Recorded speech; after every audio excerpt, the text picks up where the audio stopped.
Today on the MrMaple Show podcast, Tim and Matt count down the top 50 summer interest Japanese maples. Numbers 50 through 26.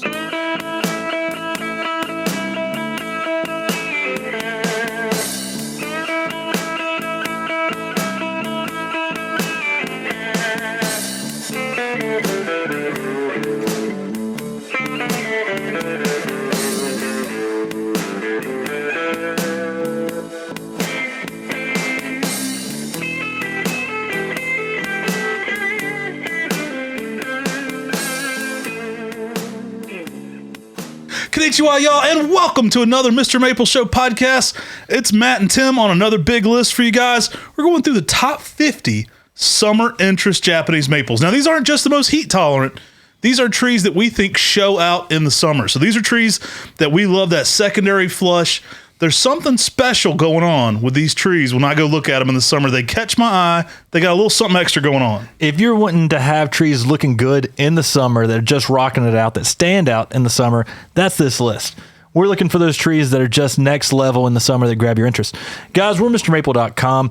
We're a family mail order business. We ship directly to your door, and we do the largest selection of Japanese maples in the United States, so we'd appreciate if you shopped with us on Mr. Maple. Hey, everybody looks good in the spring. That's like wedding day. I ain't seen an ugly bride on wedding day most of the time. Everybody looks good on their wedding day. Every Japanese maple looks pretty darn good in the springtime. You catch one in the early springtime, you know, who's looking good in the midsummer, right? That's after you've been married to them a few years. They better, that's a couple years. That's past the honeymoon stage.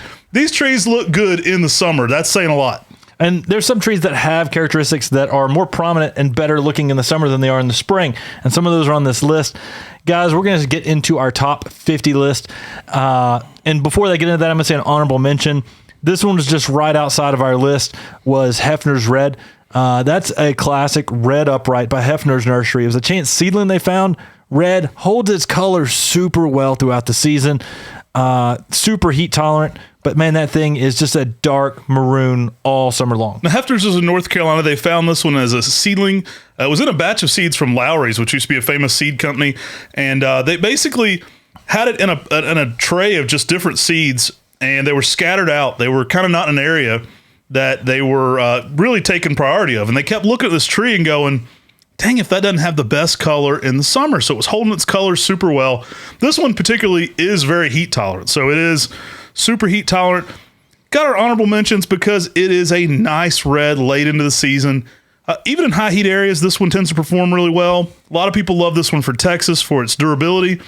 But I love trees that look good in June, July, August. That's really a trick. I mean, a lot of things have great fall color. A lot of things have great spring color. These are trees that are catching our eye. Hefner's Red, honorable mention for holding that red so nicely in the summertime. Now, coming at number 50, we've got a Talon Buchholz introduction. We've got Acer Pomatum Allarian. Now, Allarian in the early spring has some good color to it. You really get some nice variegation. But the variegation is at its peak in those summer months. Now, this is one that may need some protection from the hot afternoon sun because it gets so much variegation in it.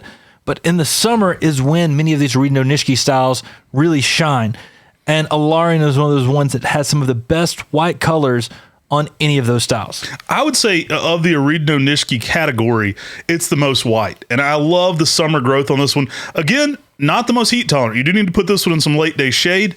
But when I look at this one in the summer, I think it looks better than in the springtime a lot of times. That's when it's really got a ton of that pale going on. You get a little pink in the early spring too, but I mostly get a white on lime green or white on kind of mint green coloration in the midsummer. I think it's one of the more fun times for Allarian. That new growth is showy. It's next level. It washes out a little bit, which gives it a whole different category than a lot of the other Ryusen styles. It kind of separates it out. I think if you're giving this one some shade and some protection, it definitely has a lot of summer interest. And this is one of those styles that you want to avoid high amounts of nitrogen on the fertilizer. High amounts of fertilizer may give you more green on the leaves themselves. We have a full video on how to prune Ryusen Nishiki style variegated Japanese maples to promote the best variegation. Go check that out if you've got Allarian and you really want it to be at its peak.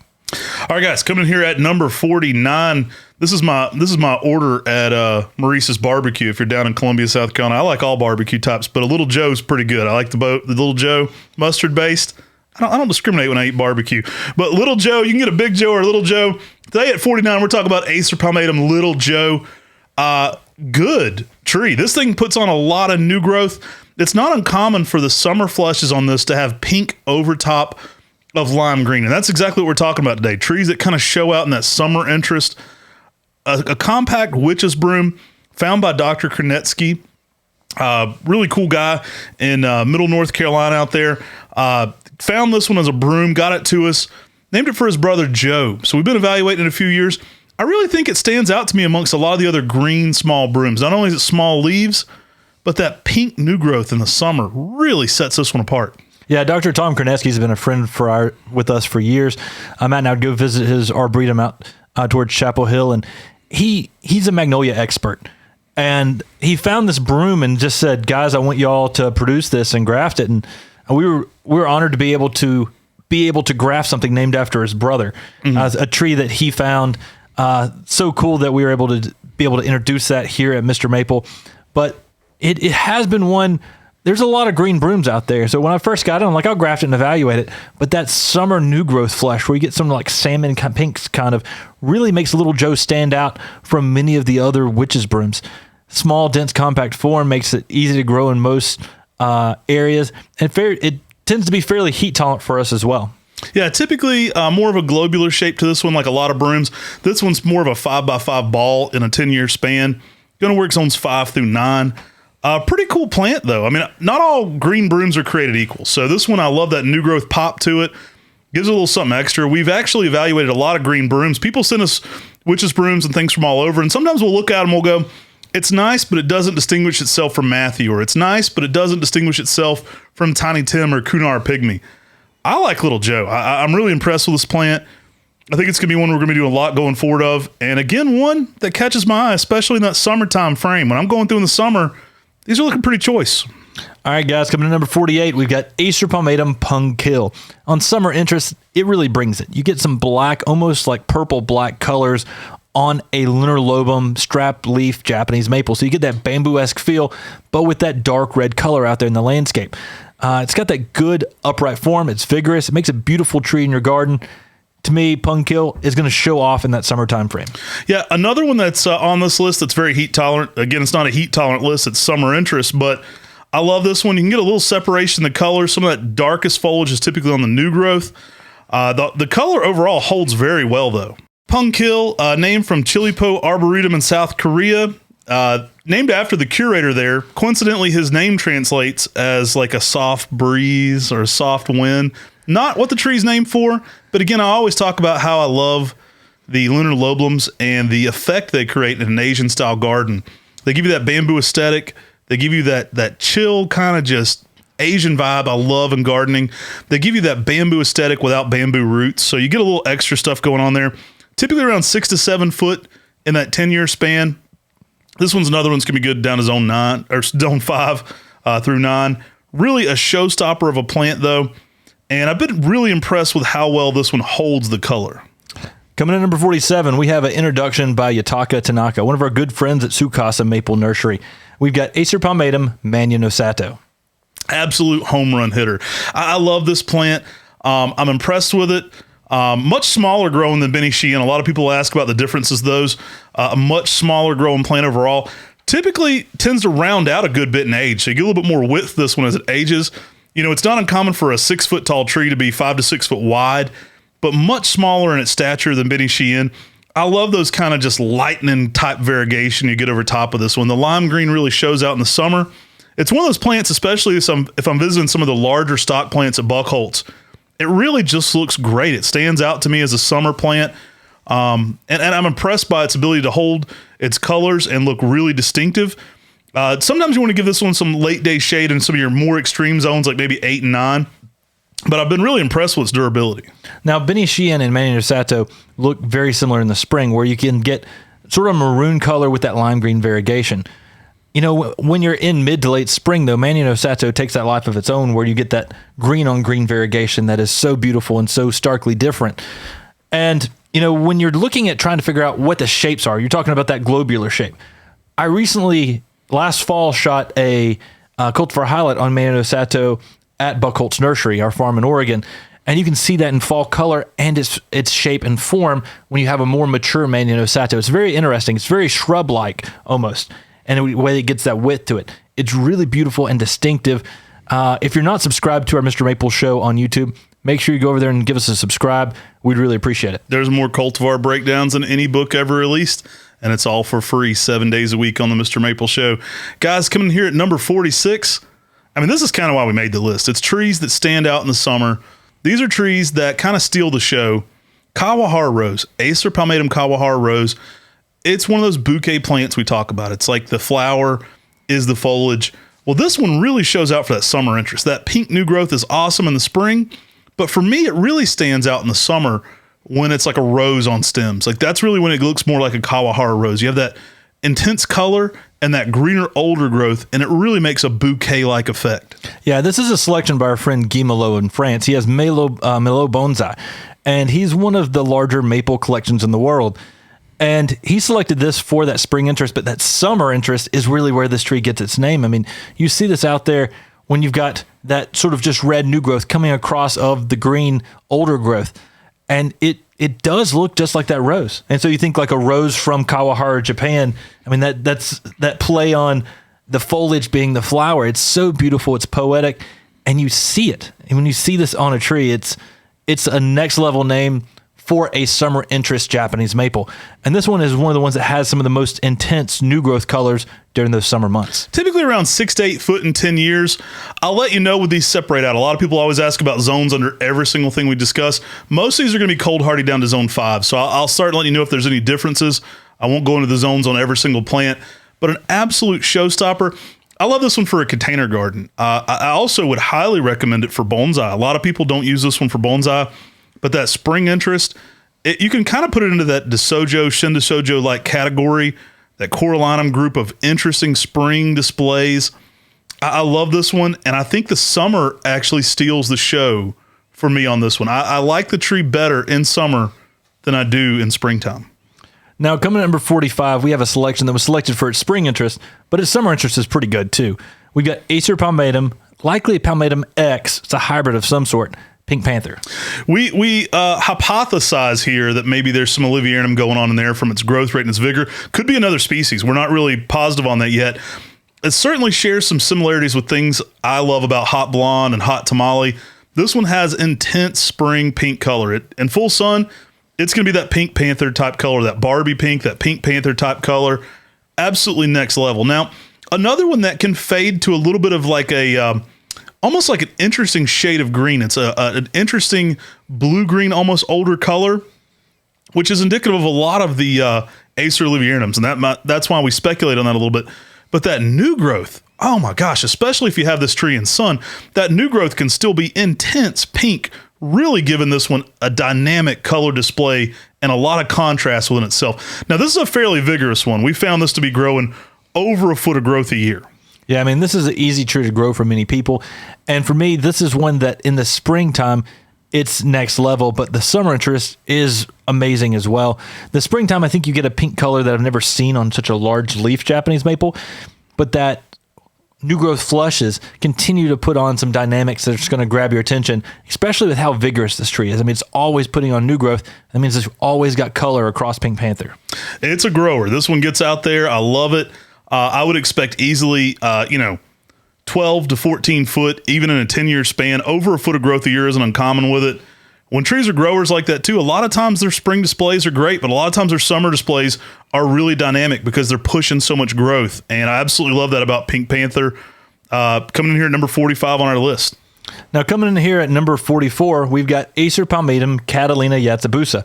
It's a selection found by one of our friends, the same guy who found Pink Panther, but it has that compact form. And it's named after his wife. It's got that Makawi Yatsubusa-like habit.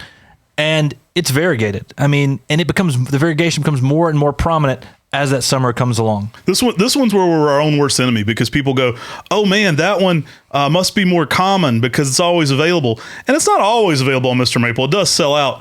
But it's probably our second best selling Makawa type after Makawa Yatsubusa. So it's a popular one, guys. Love the shape on this one. A little bit more ovate and vase-like. So this one's going to have an arched up habit to it. variegated macawa. So anytime you're talking about a variegated macawa, you're talking about a next level collector plant. Catalina really brings it. This one just has an interesting display. Now, the leaves are irregular shaped. They're not like macawa shaped. Every leaf has a little bit different structure to it because of that variegation, how it hits in there. Because of that, you get these little crazy antennas that kind of pop off over the plant in the summer. You get these little it almost feels insect-like. You get these little antennas that kind of come on top of it on new growth. A lot of times in the summer, the new growth will be very small, and the older growth will be this enchanted swirling of variegation. Yeah, it's super interesting. If you know the cultivar Acer palmatum Dr. Seuss, it's almost like a mixture between that and Macawa yetsubusa. I mean, you just get all that sport-like variegation with that Macawa yetsubusa habit, which is very interesting texturally, but also interesting visually with that unique, dynamic changes of colors. Now, because of its growth rate, it's a little faster than things like Japanese Princess, which a lot of collectors might be happy to find out. This one doesn't get huge. It's smaller than Macawa in 10 years, but it's a little faster growing than some of the other Macawa types. So typically in that 4 to 6 foot range, even in 10 years, not a giant. It kind of put it a little bit closer to that Macawa yetsubusa growth rate, but absolutely an amazing plant. Looks great in the container garden. And it's been a standout for me in the summer for sure. I love that new growth. I think it's funky. It adds another layer to the texture of this plant, and it makes it overall very interesting. I think almost more interesting in summer again than in its spring display. Now, coming to number 43, we have an introduction that is just hitting the market that is just next level. We're talking about Acer palmatum Black Lace. This has that deep black-red color on a burgundy lace-like matsumuri. Good, strong, vigorous habit. I mean, I fell in love with this the more and more I see it, because you just start to get an appreciation for how dark red this is all throughout the season. And in those summer months, it really gives you that dark color when many other upright reds may have faded. This one has, I like burgundy lace, but this one's kind of taken its place for a lot of people because the color is so much better. It's a darker red. Again, zones 5 through 9, typically in that 7 to 8 foot range in 10 years. So a mid-sized tree. I would compare its growth rate to a little slower than something like Fire Glow you may be familiar with. That ruffled leaf is a real showy, regal look to it. I mean, it's got a nice shape to the leaf as well. But what really draws everybody to this one is that black color. I mean, it's dark. It's one of the darkest purple maroons you'll see in the maple world. People love this one for that dynamic color, and it looks awesome in the summer. I mean, I've had this one just performing amazingly, holding that color very well, providing interesting dark maroons and dark, almost black red coloration, in that July garden. So, it's hard to get trees that are that good of color that remain throughout the season. And that's what Black Lace has done. I've been really impressed with its ability to kind of steal the show even late in the season. I also think it's interesting because many of your upright reds that hold their color throughout the season it's that blood good style leaf, that aminum style leaf. This one, that it has that more deeply divided leaf, definitely gives you a more lacy, more ornate texture out there in the garden with that darker color. So you have this bold, dark color, but this soft texture. It's very dynamic in that summer garden. I've seen people ask if this was the reversion of Lillian's Jewel, and it's not. It has such a cool leaf. Some people might think that. That one's actually typically called Redbird. Not as dark as this one. It's a pretty plant, but it's not as dark as this one. I'll butcher his name, but I'm going to try it. Jan Willem Wazellenberg of the Netherlands actually came up with this introduction, and it is a dope plant. I love the way it holds that color, and it gives Jet Black a run for its money for being the darkest Japanese maple of all, even in spring. But I've been really impressed with it in the summer. When I check this one out in the summer, it's still looking amazing. So coming to number 42, we've got a classic weeping red lace leaf, and one of the ones that gives you some really nice bright color in the garden. We're talking about Acer palmatum Red Dragon. Yeah, one of the stars for holding color, and it has to be on our list for summer interest. I can even see it higher up on the list than this. Again, similar to what you like about it in the spring, it's just an amazing plant. It holds that color well. It's a smaller lace leaf that a lot of people can pronounce. Probably a good reason why it's so popular. You don't have to have your doctorates in Romanji to say this one. Red Dragon's easy. It's obtainable. And it's a plant that a lot of people can grow. Typically in that 4 to 5 foot tall range, but equally as wide. It's going to have more of an umbrella style shape to it. Dense, compact lace leaf. Looks great in a container. I see a lot of people growing this one in blue or kind of off-color pots because you can kind of really get some crazy contrast going on there. But this one's an amazing red, in those later months. Yeah, and many people's first introduction to maples is a red weeping lace leaf. And if your goal is to have something that's going to shine in the summer, Red Dragon's an easy one to go with. It's smaller, it fits in those smaller spaces, but the fact that it gets that orange red to the backside of the leaf and sort of has that glowing effect in the sunlight means that this tree is going to look good all summer long. And it's beautiful, it's easy to grow, and that red color is always going to grab your attention. And it feels like it's just something a little bit extra than your typical red lace leaf out there. It's brighter. I looked at this one in the rain in, late summer, and it's impressed me. I mean, it still looks like spring color sometimes. I especially catch this in photographs in the summer. A lot of our photographs on our website are of a tree later in the season. And I mean, it looks amazing. The color holds well. It's got a lighter red underside to the leaf. So much like Fire Glow, it kind of picks that color up a little bit, and it kind of reflects that. So you still get that lighter red coloration. And really just kind of glows there in the landscape. I love Red Dragon for that. Durable, heat tolerant, all around great plant, but a showstopper for the summer months. Now, coming number 41, we've got a variegated Japanese maple. That's a classic. It's Acer Pomatum Butterfly. Butterfly has this blue-green interior part of the leaf with white margins, and some leaves can be completely white. It gives you some great color and some dynamic out there in the landscape, and the variegation is shown year-round. And in the summer months, you get just this amazing variegation out there, and it grabs your attention almost like something's in bloom. And it's always going to look great spring, summer, and fall. But in the summer garden, when so much other stuff is more drab, that white color really grabs your attention. Now, this one's is a plant you'll want to give some late day shade to in your hotter zones. Absolute showstopper. Some people have separated it out when they grow it in heavy shade and call it white butterfly. But I think if you grow butterfly in heavy shade, it's going to have more white to it. So if you're wanting the more white coloration, maybe give it some more late day shade. I've been impressed with this one. I have it in full sun here in Western North Carolina. We get by with a lot in full sun here in Western North Carolina. I have it in zone 6B, some just older specimens. Butterfly is one of those ones you want to prune any of the all green out, something you can catch in the summer to kind of enhance that variegated effect. So if you have reversion on this one, unlike a Redino and some of the other styles we talk about how to enhance their variegation when pruning, you do want to prune out the all green part of this one. An absolute winner of a plant. I mean, Veritrees love this one. He was really pushing it heavily. It was a tree he kind of helped popularize in many ways, and a tree that we don't talk enough about the shape of it. Typically 6 to 7 foot in that 10-year span. Because another neat factor about butterfly, we don't put it in our columnar list, but it's a fairly narrow grower, so it fits in a lot of landscapes because it's not a super wide plant. Now, one thing to note is that we have learned that Caucho no Me and Caucho Nishiki are the same thing. Caucho basically means butterfly, variegated butterfly, and Caucho no Me basically means dancing butterfly. Those appear to be the exact same cultivar as butterfly itself, just the Japanese names for it. An easy tree to grow. I like to put this somewhere up close near a walkway to really appreciate the intricacies of the variegation.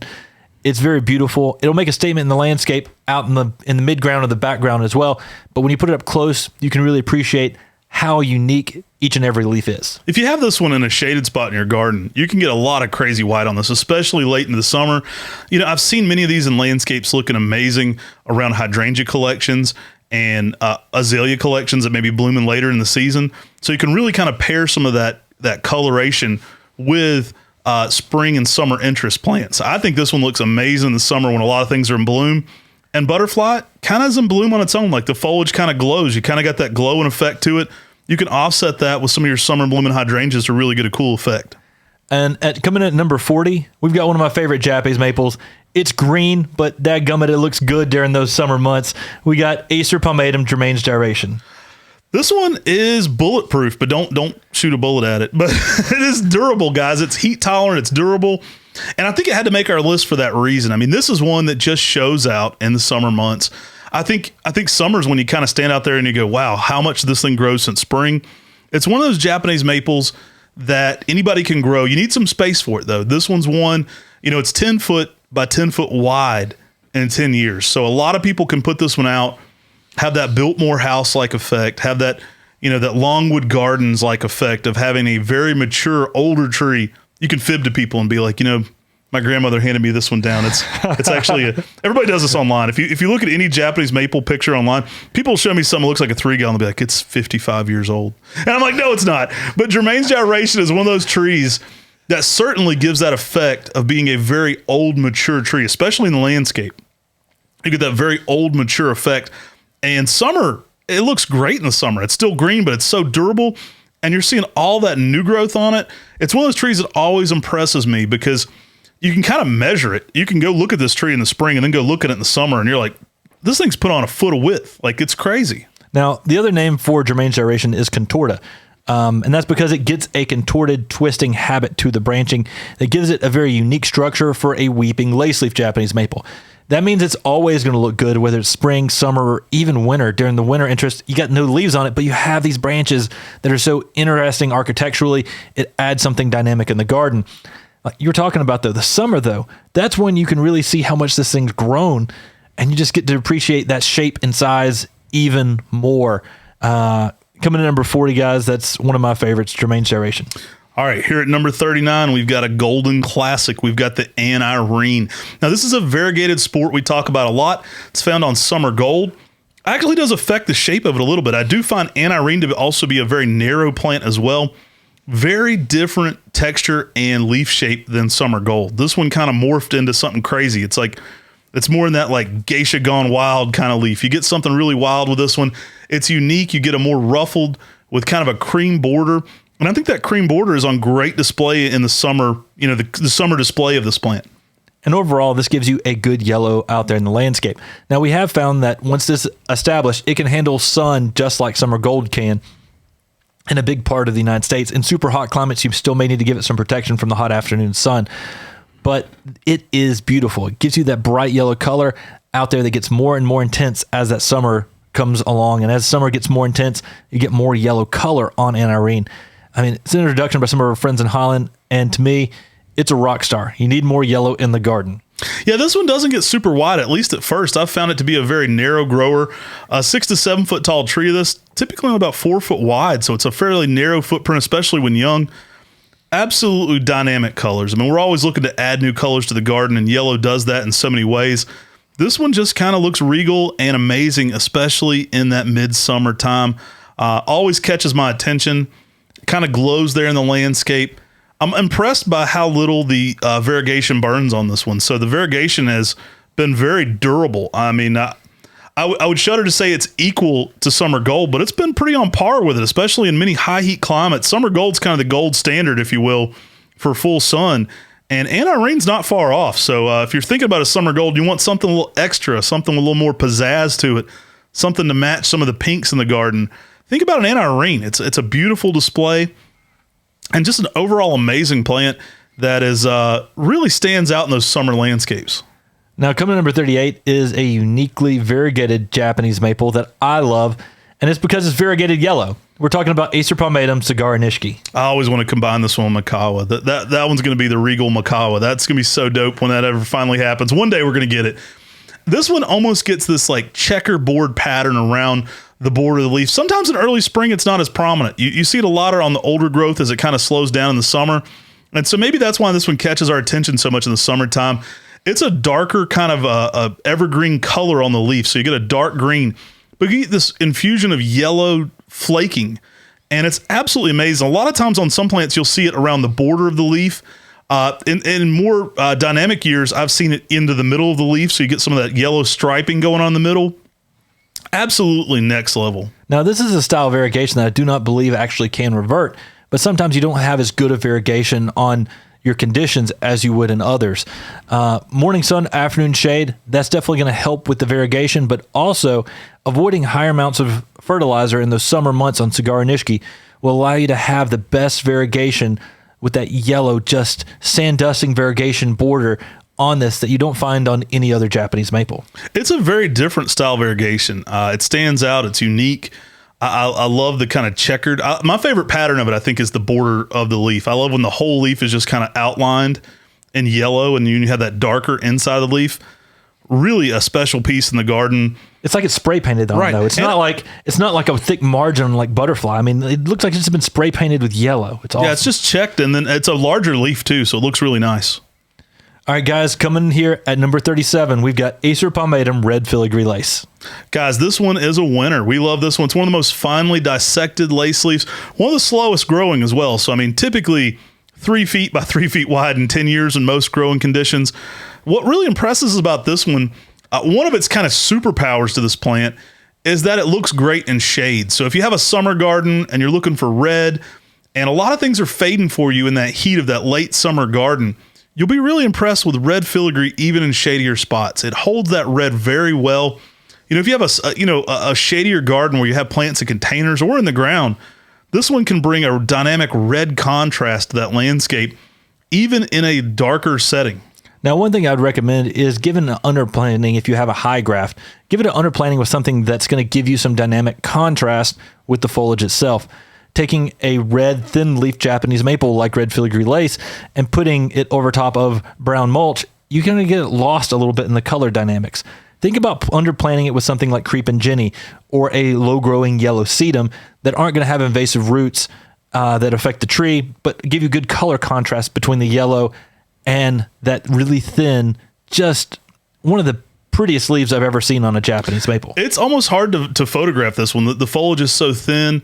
It's not a super delicate plant. It's very durable. Can often be a little tricky to graft at first, but a really unique plant once it gets going in the landscape. I think you're going to love this one for its very thin, whimsical kind of foliage. Again, a smaller umbrella shape on this one as it develops, but really impressing us in that summer garden. And don't be afraid to hide this one from the sunlight. Like if you're in an area where you're like, I need some red and it's shaded out here, even a porch, you need to make sure to water them because they're not getting natural water on a porch. Don't put it in the saucer of death. But if you've got this one in a container in a more light controlled setting, I think you're going to be really impressed with the color on it still. It still looks really nice even into the summer. And you can't say that about a lot of red lace leaves. A lot of red lace leaves would green up in a heavy shade condition. And red filigree seems to push through that and provide a lot of dynamic interest. I also like the fact that red filigree lace is so slow growing. I mean, it's dynamic in a container because it doesn't get very big. You can look at a really old red filigree lace. I mean, I think we have one that's over 20 years old at mom and dad's house, and it's 3 foot by 4 foot. I mean, it's not a big Japanese maple in that time frame. And it's one of the best small growing red lace leaves that's out there. Now, there are ways to cheat. We have some absolute monsters of this at Buckholz. I know I see Sean smiling at me off camera. He always goes and admires the giant. There's 2 of them, one in the ground, one in a container there at Buckholz. And they are massive. Now, not only are they like 30 years old, they were high grafted on older plants. So it kind of pushed out a bigger plant. They were high grafted onto an established larger Japanese maple. But kind of a way to cheat and get a big one if you want, but you can do that. You can do that. Then wait 30 years. That's cheating. You have a rootstock on a Japanese maple that probably already has a 6 to 8 inch caliper on it already, rather than grafting to a pencil sized rootstock. So there's definitely ways to cheat, and we've done that at our Buckholz farm. Beautiful, and one of my favorite weeping red lace leaves. If waiting 30 years to get that size is cheating, I mean, then you need 30 years in Oregon. But it's a smaller growing, compact tree for the most part, and an absolute showstopper in the landscape. All right, guys, coming here at number 36, we've got another weird one. This is one we speculate has some Acer Allarian. You know, we love to hybridize. We love to talk about some other species. We love anything in section palmatus. So whenever something has a little something different going on, really catches mine and Tim's attention. Again, we speculate maybe some Acer Allarian influence on this one. We list it as Acer Palmatum X a lot of times, but Mystic Jewel. This one is a newer one that has really impressed me for its summer shades. Kind of a weird one. You can get some crazy colors. I've had some springs where this leafed out yellow, and we're like, what the heck's going on? And then it kind of goes to a more burgundy, blue-green color. Kind of almost reminds me of pewter a little bit in the summer, the Stewardia pseudocamellia pewter. Like you get this weird shade. It's almost like Hong Long, too. You get this dynamic, weird contrast you don't see in a lot of plants. And summer growth new flushes during the summer can give you some lavender shades that are unreal, that are almost like that pewter color you're talking about in the spring time frame. I mean, it's like that lavender, pewter, purple, blue. It's crazy. There's not another Japanese maple that really goes to that. And that's what makes this one so dynamically different and interesting. This is a vigorous selection. We do speculate it's going to be a zone 6 through 9 plant. And that's simply because we think there's another species involved besides Acer palmatum. But it's vigorous. And we're looking at a foot of growth plus per year. So we're thinking 10 to 12 feet in 10 years. All right, guys, coming in here at number 35, we have Hime Sojo. This is an Acer palmatum that is very next level. You can grow this one quite differently. Now, typically, if it's unstaked, this one's going to be more of a Kiyo Hime style Japanese maple. What you're familiar with that more compact, small leaf foliage, holds its color really well in the summer. I mean, this one had to be on our list for summer standouts. Very interesting. A pink red in the spring, kind of fades to a light red in the summer, and it holds that so well. And it's done that even in shady conditions. I mean, it's kind of like a red Seiho, to talk about another newer Japanese maple. I mean, it has that compact form, but even with some shade, it can hold its color long throughout the season. And that's impressive for a red dwarf with that compact rounded form. Many of the red compact forms in the United States are witches' brooms on selections that don't hold their color well in deep shade. And Hime Sojo can do that in the shade as well. And it holds its color in shade, also in the sun. To me, it's a next level red dwarf that just looks amazing in that summer. Now, think about this one for bonsai. It's got one of the smallest red leaves of any Japanese maple, so it would fit in well with that Kiyohime bonsai aesthetic. You can actually mess with this one a little bit. Unlike Kiyohime, if you stake this one up, you can actually get a small tree out of it. So staking up a central leader can create a very different plant. I've seen this one staked up to about 5 to 6 feet, and it looks like a small leaf, tinier leaf, color in the shade, fire glow style. So you can actually change the shape of the tree a lot by staking it up, letting it kind of fill out differently. But it's a unique plant, and I like to grow in its more natural state. I like to not stake them up too much, kind of grow them more like a Kiyohime. I think that's when they're at their most beauty. Looks amazing in a container. Again, because of that color late in the summer, you can really contrast this with other sedums or other summer plants that are in bloom. I love when I see some dynamic pot colors on this one too. If somebody's growing this one in a container, you can kind of play around with the color and have some really unique contrast going on late into the season when you might not think about having a lot of red in the garden. You know, late summer, a lot of our gardens have greened up a lot and we're kind of consumed by green. So it's a great way to add that splash of red. Now, coming at number 34, we've got Acer palmatum Yellow Threads. This is one of my favorite introductions by Talon Buckholz because it is a lunar lobum. It's got a nice vase shape to it, something akin of like Villa Toronto, but this is the most yellow form of any lunar lobum selection I've seen. It has that long strap-like leaf, but as that season progresses, you really get a lot of yellow-green color on this smaller growing Japanese maple. I love it. This one is a highlighter right at dusk in those summer months. I talk about the lunar lobums being relaxing, and this one has another just spectrum of color. It kind of feels like you plugged it in a little bit. It's got that glow factor to it, especially right at dusk in the summer. I mean, I got a nice one in my parents' garden that Tim and I planted, and I'll go out there and check it out sometimes. And sometimes I'm out there checking it out right at dusk. And man, does that thing stand out in the garden. That yellow kind of glows. It's unique. It's interesting. It's the perfect plant for like a fairy garden aesthetic as well because it's got that whimsical look to it.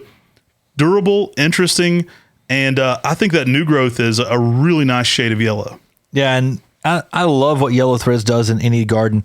That yellow color can bring out so much in the landscape. It contrasts with your greens, makes you see every shade of green in the landscape, not just one shade of green, and contrasts against your reds and everything else.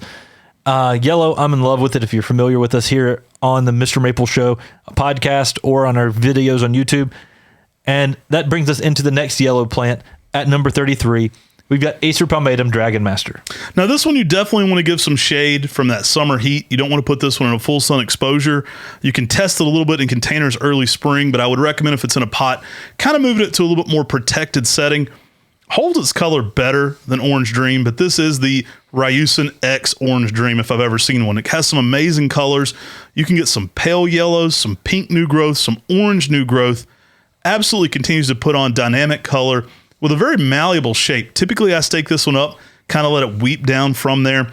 Bigger overall leaf, reminiscent of almost something more like Orange Dream. A little bit bigger leaves than Orange Dream even. Dragon Master with that weeping habit and that yellow bleach-like color that it can get. It is just so amazing and dynamic in the landscape. I mean, it gives you some yellow flashes out there with that strongly Ryusen-like habit that's so fun and dynamic in the garden. I mean, you can put this in containers. You can stake it up and let it cascade down like a fountain-like effect. I mean, I've even seen people growing these in hanging baskets with that extremely strong weeping habit. You can get as creative as you want with its unique style. All right, guys, coming here at number 32, we've got Chantelli Lace. Absolutely a showstopper. One of my favorite pinks in the garden. You know, in the summer, you get that separation where you kind of get some yellowish green older growth with that dynamic pink going on over top of it. These are trees that catch my attention in that summer time frame. Chantelli Lace, it really stands out. I mean, it's an amazing spring interest plant for so many good reasons, but it's one of those trees that I think is underrated for its summer appeal. I mean, you just get all that color new growth over top of like a green background. So it keeps giving you this new growth flush that is just extremely intense, and it provides its own leaves to give contrast with. And with that weeping habit, it's one of those trees that when you see it, you just begin to realize how intense and dynamic it is. And sometimes the photos can't really do it justice, because when the sunlight hits it, sometimes it's hard to get the cameras to really get the same vision of what you're actually seeing with your own eyes. I love this one in a good bit of sun because that pink new growth really pops. You can get some neon pink going on this one, even on the new growth. Kind of gives it this bouquet-like effect as well. Kind of similar, kind of the lace leaf version that Kawahara Rose in some ways we were talking about, with a lot of contrast going on within the plant. Really showy. This one is typically going to be about 5 feet tall, about 5 to 6 foot wide, more of that cascading umbrella shape to it. Again, great for containers because you can kind of move it around, play with the light on it a little bit, but it looks amazing in the landscape. You know, I've seen this one in good sunny conditions and absolutely looking amazing in those summer months. All right, guys, coming in number 31, we've got a classic red upright. We're talking about Acer Palmatum Emperor 1. This is a selection by Red Maple Nurseries. And Red Maple Nurseries, Dick Wolf did an amazing job of evaluating tons and tons of seedlings. And if you're truly going to find something unique, that's often what you have to do, is evaluate tons and tons of seedlings to find the very best. And Emperor 1 is one of the best. It's super heat tolerant. It holds its color real well throughout the season. It's a fast, vigorous upright. If you're looking for a blood good that's going to shine in the summer garden, Emperor 1 is an amazing red upright for that style. I love this one. It's heat tolerant. It's durable. It has a greener, silvery underside to the leaf, which is nice because you get that kind of dynamic color on it, especially when it's blowing in the wind in those summer months. This one is a great color. It holds its color, one of the very best for any Japanese maple in those summer months. Very bulletproof for its durability. And for that reason, it looks amazing late. You get a lot of dark maroon still going on in this one. I do like that contrast. I think it has a very nice sheen to the underside of the leaf, which is quite unique, especially as you see an older one, you can kind of stand up underneath it. We do believe this to be the same tree in the trade now as Red Emperor. You'll see a lot of times it's sold as Red Emperor. Emperor 1 and Red Emperor have become mostly the same tree in the trade now. Really unique plant, though. One that's been around for a long time. Very nice chocolatey colored bark to it, too, so it has some nice stemming to it, which gives it an overall darker appearance to it. A lot of times if someone's asking me for a blood good and they're in a high heat zone, I'm like, consider Emperor 1 as a better substitute for your durability and, you know, Alabama, Georgia, Texas, a lot of those exposures. Emperor 1 looks amazing, and I think that durability is why this one is so next level in those summer months. I mean, everyone knows the name Bloodgood. Bloodgood is the tree, and it's a beautiful tree out there in the landscape. But Emperor 1 is basically an improved version of Bloodgood. It leaves out 2 weeks later, avoids that later threat of frost. It's vigorous out there in the landscape. It's super heat tolerant, and it holds that color red so well in those summer months. I mean, coming to number 31, this is a classic. It's an upright, and it's easy to use for everyone in their garden. Coming to number 30, we got another classic. We've got Tamukiyama. It's a classic for so many reasons, but we'd be remiss if we kept it off of our summer interest list because it looks great in those late months of the summer when a lot of lace leaves have already greened up. This one can handle a good bit of sun. It's a good grower. It's got good vigor to it. And the color to it is amazing late in the season. Typically more of a 6x6, even in a 10-year span, so a little faster growing than that Red Dragon. A little more open, so you typically see into the structure of Tamukiyama, especially as they age, you typically can see into it a little bit. Very good grower, but I mean, something has to be said about its durability. I mean, this one can go into high heat exposures. A lot of those southern states, this one looks amazing late. Been around for a long time. Our friends at Kobayashi Meiji Inn named this one over 300 years ago, and it's still a standout, especially for summer interest. Now, the name Tamukiyama means hands folded in prayer on a mountain, essentially. It is a beautiful selection that has become a staple in the trade, And it's for good reason. I mean, it is easy, it's durable, and it gives you that red color that everyone's looking for. I think the only reason why it may not be as popular as others is because of its name. It's got a Japanese name versus an English name that many people in America could pronounce. To me, it's one of the best. People can say Turkey Mama? I hear people say Turkey Mama all the time, but Tamukiyama, that can be a little more difficult. It is an amazing weeping red lace leaf. Great for containers, great for right next to your koi pond, great for that tree to put out right out in the middle of your yard to have a special specimen focal point planting out there in the landscape. And it's going to look good spring, summer, and fall. And that's why this tree stands out. Yeah, durability is off the charts on it. Late to leaf out. We talk about that in the spring interest because it's late to leaf out, so it misses those frosts.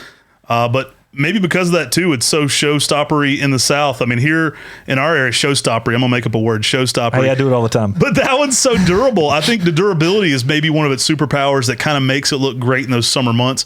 Puts on a lot of new growth in the summer too, so it's got a lot of that intense new growth color. Sometimes you even get a little separation with like the brighter red on the darker maroon as that new growth forms. But I've always been impressed with this one, late in the season.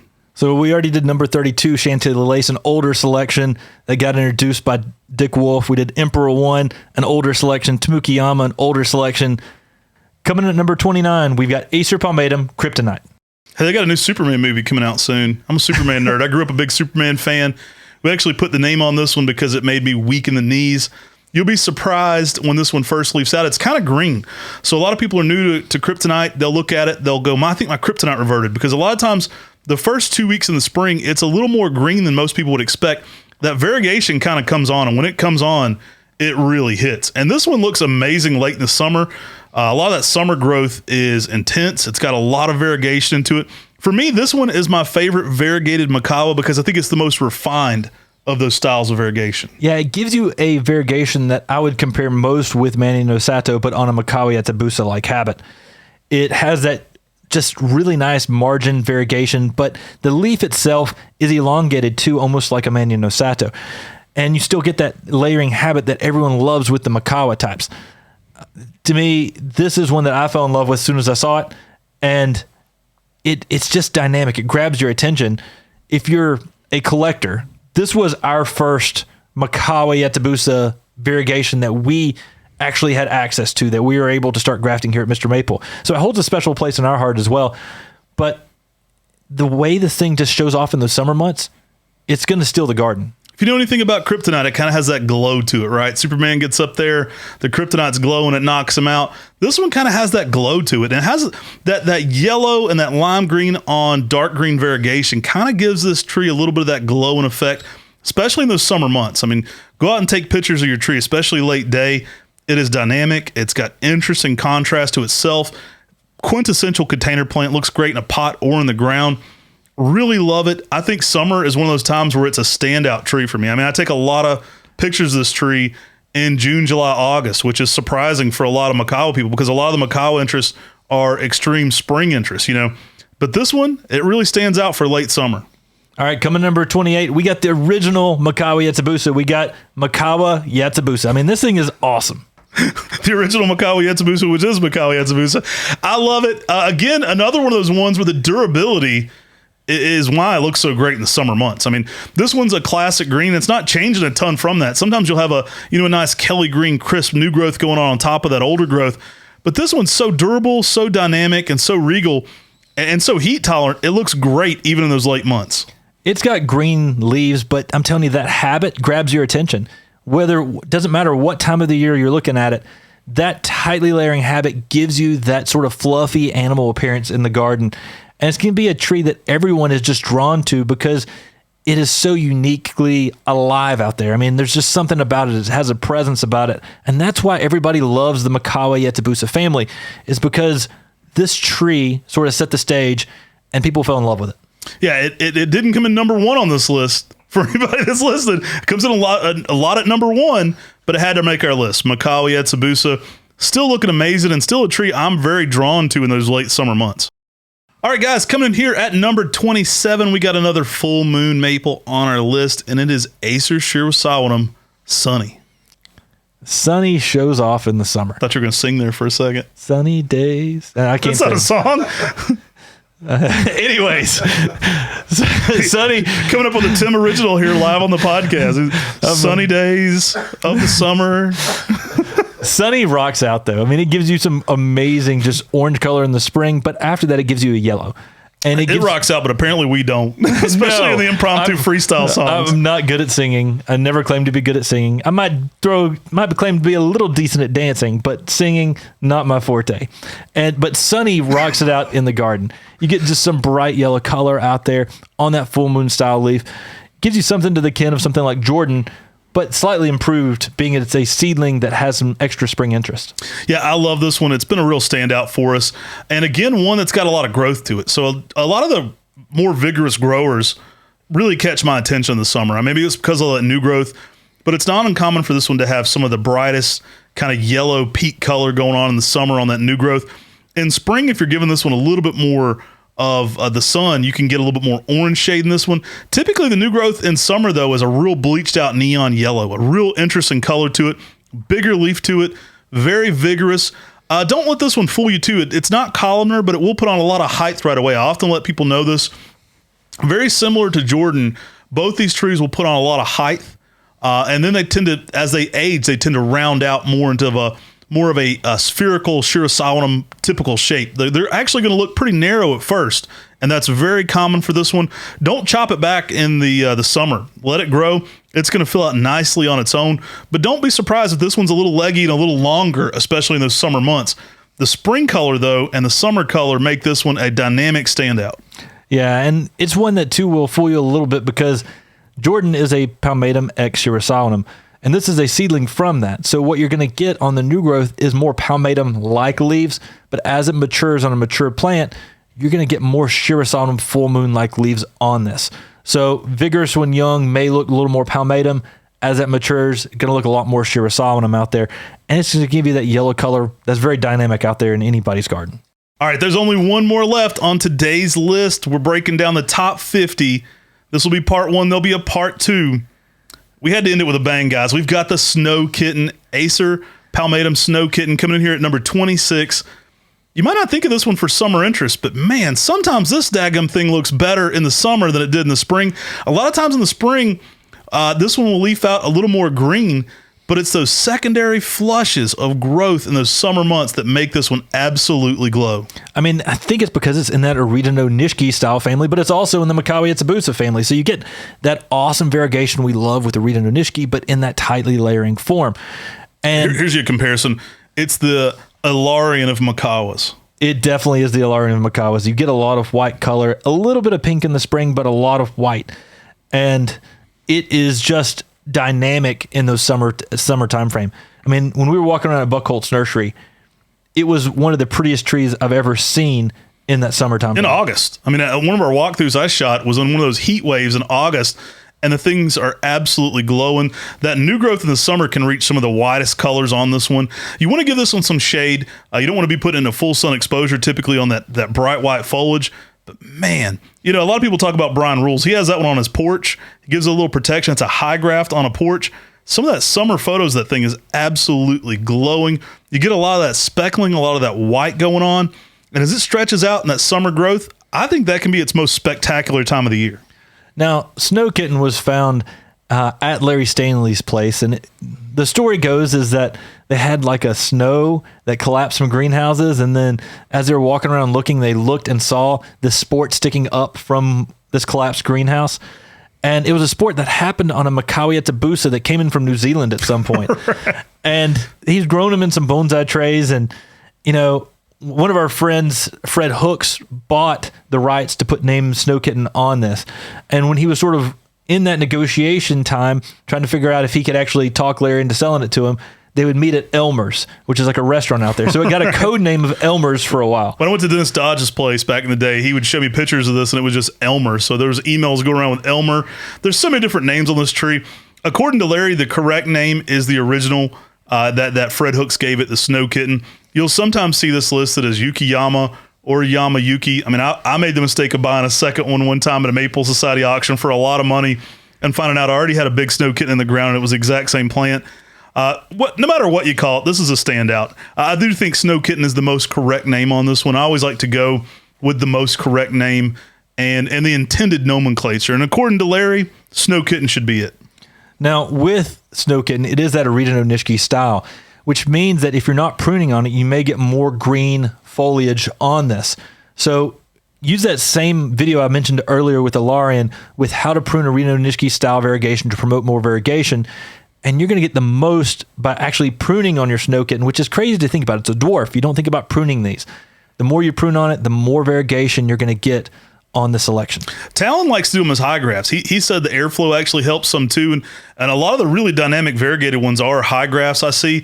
It's an interesting plant. You don't want to keep it overwatered. You want to keep it in a very dry condition. I would tell people we've been overly cautious on not planting this one. Now, a lot of people say, well, it's a container plant, not an in-ground plant. I've never understood that logic because every plant I've ever grown is easier to grow in the ground than it is in a container. So I think sometimes as collectors, we try to be overly protective. I've had one of these in the ground in zone 6B. So we've had some colder winters. We can get down to -10. I've had -6 or so on this one. But I've had one in the ground with great success for 10 years now. I mean, it's been in the ground quite a while and it looks amazing. It hasn't grown a lot. It's still very small, very compact, slower growing for me in the ground than Japanese Princess. Maybe a little faster if you're babying it and keeping it in really good drainage in a container. But don't be afraid to prune this one, especially as it gets a little age to it. I try to refrain from pruning on them too much, in that 1 gallon size, but especially if you went ahead and made the move to the ground, second or third year in the ground, you might want to lightly prune this one in that mid to late March time frame. And you'll reap the benefits. I mean, we prune ours heavy at Buckholz. Everybody's seen those showstoppers at Buckholz. And part of that's because we're summer grafting those. So we're pruning those for Sonwood in the spring, but also in the summer. And those new growth flushes are super dynamic, super colorful, and therefore it had to be on our list for summer interest. It's one that catches my eye, whether it's June, July, or August. Snow Kitten tends to win the show. Now, Matt mentioned that make sure you give it good drainage. And I just want to reiterate that point because I think that's one of the bigger mistakes with many of these really interesting dwarfs that are super slow growing typically. You need to make sure you're not overwatering them. Slow-growing dwarf Japanese maples don't need as much water as something like an Emperor One or something a little more fast-growing in a container. It may even be the similar size tree, but it doesn't use as much water as some of these faster-growing selections. So always make sure you're not overwatering and you give your Japanese maples plenty of good drainage. Don't be afraid to cut this one back, especially once it's a little more established. I think that really adds to the variegation on this one. If you don't see it currently in stock, with many of these plants on this list, they're coming back to Mr. Maple. We had 10 new trees every Tuesday and Thursday. It's actually 20 every Tuesday and Thursday. That's at 10 a.m. Eastern. So make sure to sign up for those emails to get notified. Now, if there's a specific tree you're looking for, the first email is always that 10 at 10. But we do a secondary email. If something doesn't sell on the 10 at 10, we'll notify you as soon as we have it back in stock. And so you can sign up under the individual page to kind of get a heads up when it's coming back. So y'all, this was number 50 all the way through number 26 on our top 50 summer interest Japanese maples. Next week, same bat time, same bat channel, we'll be bringing you number 25 through number 1. Take care. God bless. Have yourself an amazing day.